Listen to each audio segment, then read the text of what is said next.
Bienvenue dans l'épisode Les étapes clés pour acheter un bien immobilier au Portugal. Investisseurs ou à la recherche d'une résidence principale ou secondaire, nous vous guiderons à travers le process tout en gardant à l'esprit que chaque dossier est unique et personnel.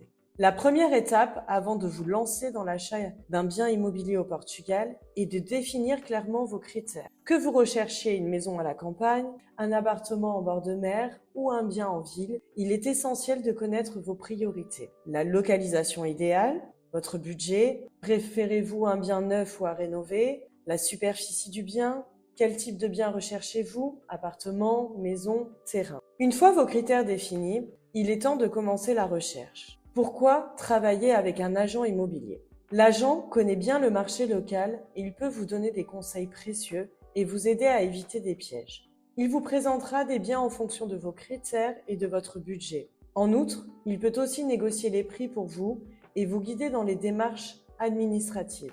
Une fois que vous avez identifié les propriétés qui retiennent votre attention, votre agent immobilier se chargera de planifier toutes les visites. Vous avez trouvé le bien qui vous intéresse? La prochaine étape est de faire une offre. Dans de nombreux cas, il peut y avoir une certaine marge de négociation. Votre agent immobilier fera la négociation si nécessaire, mais il est important de rester réaliste en fonction du marché et de la demande. Avant de signer quoi que ce soit, il est essentiel de vérifier plusieurs éléments juridiques et administratifs. Et là est l'importance aussi d'avoir un bon agent immobilier. Si vous avez besoin d'un prêt pour acheter votre bien, vous devez obtenir un financement. De nombreuses banques portugaises offrent des prêts aux non-résidents. Vous devez présenter des documents financiers tels que vos relevés bancaires, vos déclarations fiscales et si nécessaire des justificatifs de revenus.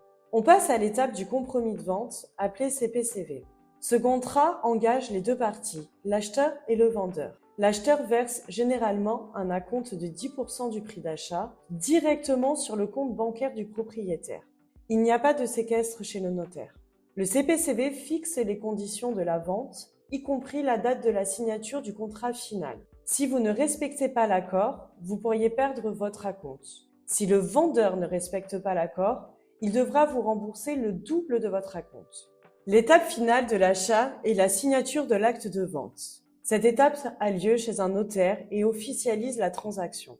Lors de la signature, le solde du prix d'achat est payé par un chèque de banque portugais et le notaire enregistrera la vente auprès du registre foncier cadastre. Vous devrez également payer par carte bancaire les frais d'impôt, l'IMT, l'IS et les frais de notaire. Ces frais peuvent varier en fonction de la localisation et du prix du bien, donc il est important de les prendre en compte dans votre budget.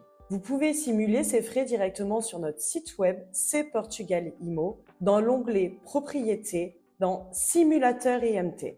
Acheter un bien immobilier au Portugal peut être une aventure passionnante et enrichissante, mais cela demande une certaine préparation et une bonne compréhension des étapes à suivre. De la recherche du bien à la signature de l'acte de vente, chaque étape est cruciale pour garantir une transaction réussie. Assurez-vous de bien vous entourer de professionnels compétents, tels qu'un agent immobilier et d'un avocat si nécessaire, pour éviter les mauvaises surprises. Et surtout, prenez votre temps pour trouver le bien qui correspond réellement à vos attentes. Si vous avez des questions administratives pour vos démarches au Portugal, n'hésitez pas à nous contacter. Merci de nous avoir écoutés. On se retrouve la semaine prochaine pour un nouveau podcast.